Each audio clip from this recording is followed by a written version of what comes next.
श्री सरस्वती उच्चतर माध्यमिक कन्या विद्या मंदिर नवा थोराळा राजकोट धोरण 9, 10, 11 અને 12 विषय गुजराती लेखन विभाग अर्थ विस्तार भाग 1। केम छो बधा मजामां ने? बहनों, लेखन विभाग में आपणे निबंध लेखन विषे अगाउना लेक्चर में बात करी अने समझण पण प्राप्त करी। हवे विद्यार्थी बहनों, आज आपणे धोरण 10 ना प्रश्नपत्र में विभाग डी में ज अर्थ विस्तार के जे 4 गुणनो पूछाय छे तेनी वात अने समझण आज आपणे आ लेक्चर में प्राप्त करीशुं। तो अर्थ विस्तार एनु बीजू नाम छे विचार विस्तार। तो विद्यार्थी बहनों, विचार विस्तार ए अपठित विभाग छे जे अभ्यासक्रम मांथी ज आवे एवुं चोक्कस होतुं नथी। ते गमे त्यांथी परीक्षक काव्य पंक्ति या वाक्य खंड मूकी शके छे अने विद्यार्थीओए पोतानी मौलिक शक्ति वडे आ पंक्ति के वाक्य खंडनो विचार विस्तार एटले के विशद रीते समझ आपवानी होय छे। निबंधनी जेम ज आमां पण कोई पुस्तक मांथी वांचेलुं होय अने ए ज लखीए तो ज गुण आवे एवुं नथी होतुं। दरेक विद्यार्थी तेनो अर्थ समझी अने पोतानी रीते पोताना विचारो रजू करी शके छे, परंतु विषयांतर थवुं जोईए नहीं, तेनुं ध्यान राखवुं जोईए। विद्यार्थीनी बहनों, तमने प्रश्नपत्रमां 2 अर्थ विस्तार पूछाय छे, तेमांथी तमारे कोई पण एक के जेमां तमे सारू लखी शको ते विषय पसंद करवानो छे। आ अर्थ विस्तारना गुण 4 होय छे अने तेमां तमारे आश्रे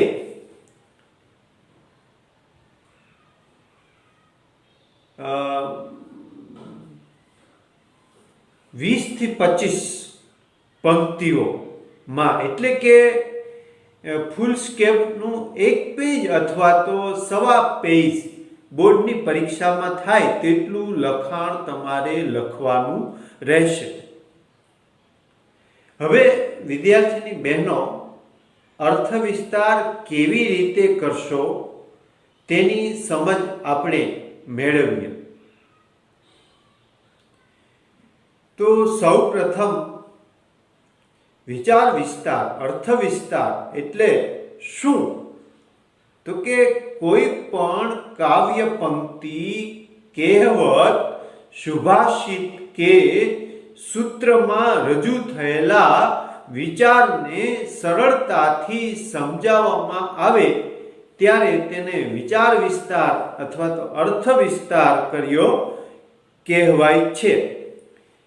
त्यार पछी बीजी बाबत जोईए तो प्रथम तो आपेल पंक्तिओ सुभाषितो मुक्तक या कंडिका में रहेला मूल अर्थ ने समझवो, तेनु मनन करवू, तेने वारंवार समझपूर्वक वांचीने तेमां रहेला मूल भाव विचार या अर्थनु मुख्य केंद्र मुख्य भाव ग्रहण करवो। त्रीजा मुद्दानी बात करिए तो शुरुआत में पंक्ति के पंक्तिओं में रजू थयेला मुख्य भाव विचार के ध्वनि या रहस्य ने स्पष्ट करवो जोईए। पछी मूल कंडिका के मुक्तक में जेटला मुद्दा होय ते प्रत्येक मुद्दा ने समजाववो जोईए। 4 प्रत्येक विचार विस्तार आश्रे 20 થી 25 લીટી में एटले के 125 થી 150 शब्दों में विचार विस्तार के अर्थ विस्तार छे ए બોર્ડના પેપરમાં લખવો જોઈએ।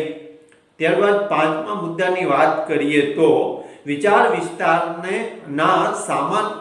વિસ્તારને સામાન્ય રીતે 3 ફકરા અથવા તો વિભાગ પાડવા હિતાવહ છે। પહેલા ફકરામાં આપેલ પંક્તિ કે મુક્તકનો મુખ્ય વિચાર એટલે કે રહસ્ય, મર્મ અથવા તો ધ્વનિ સ્પષ્ટ કરવો જોઈએ।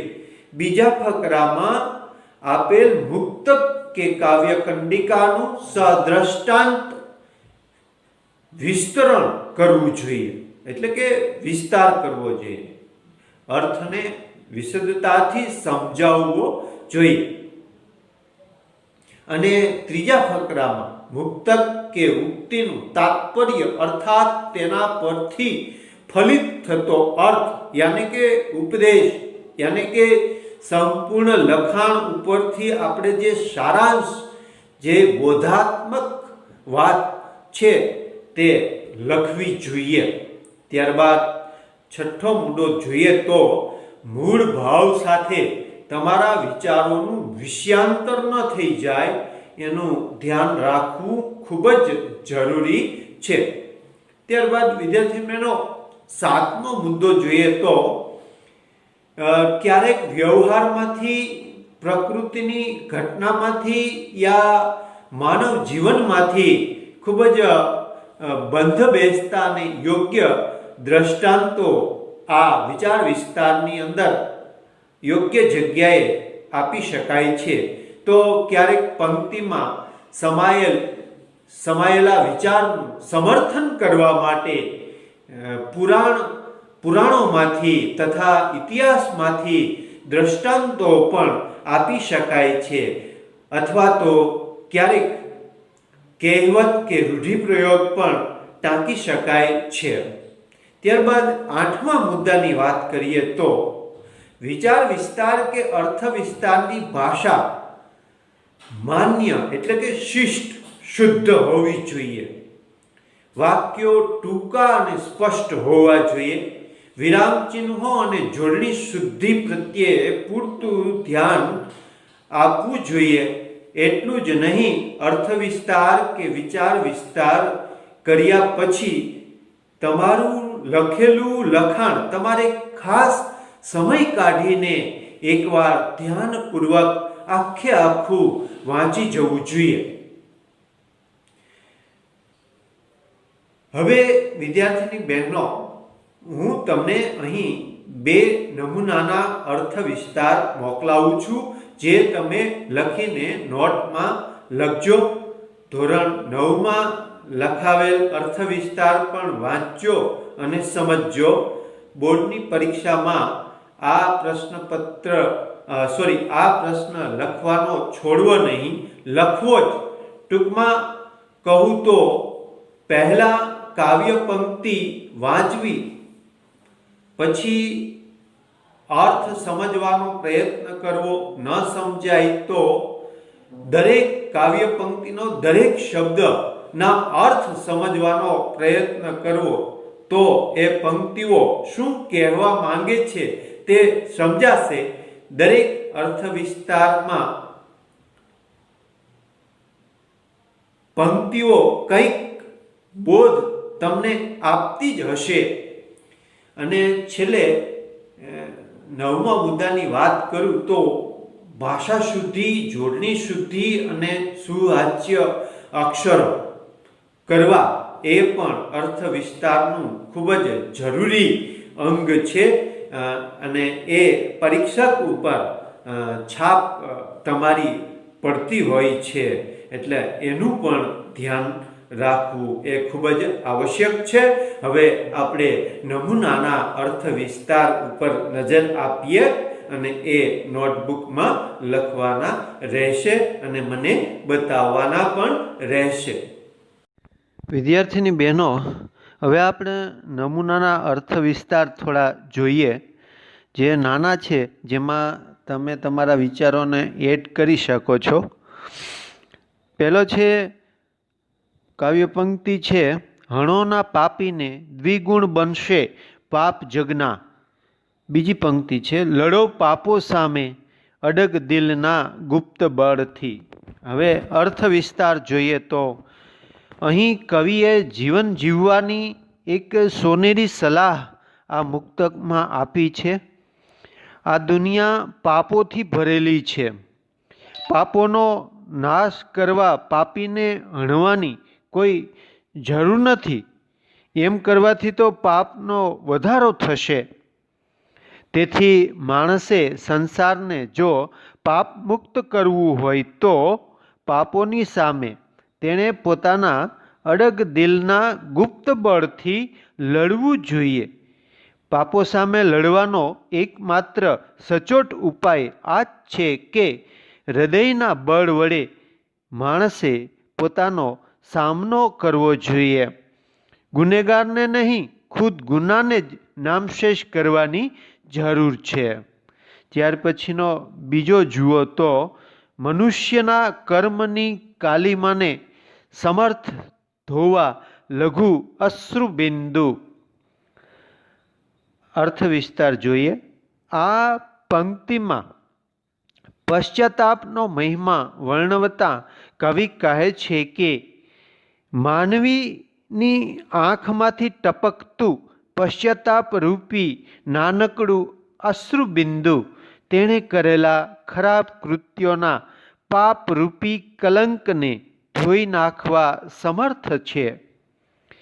ભૂલ કે પાપ કરતી વેળા જેણે પાછું વાળીને જોયું નથી એવા નરાધમો અને પાપીઓના દુષ્કૃત્યોથી ઇતિહાસના પાના ખરડાયેલા છે.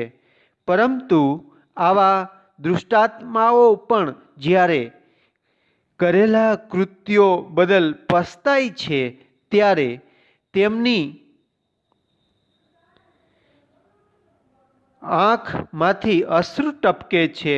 આંખમાંથી ઝરતું આ બિંદુ નાનું હોવા છતાં એટલું પાવનકારી હોય છે કે તે મનુષ્યના દુષ્કૃત્યોની કાળાશને ધોઈ નાખે છે.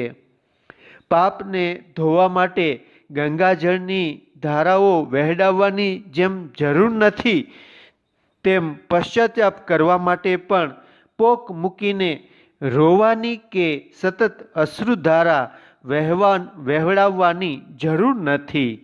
એ માટે તો એકાદ અશ્રુબિંદુ પૂરતું છે.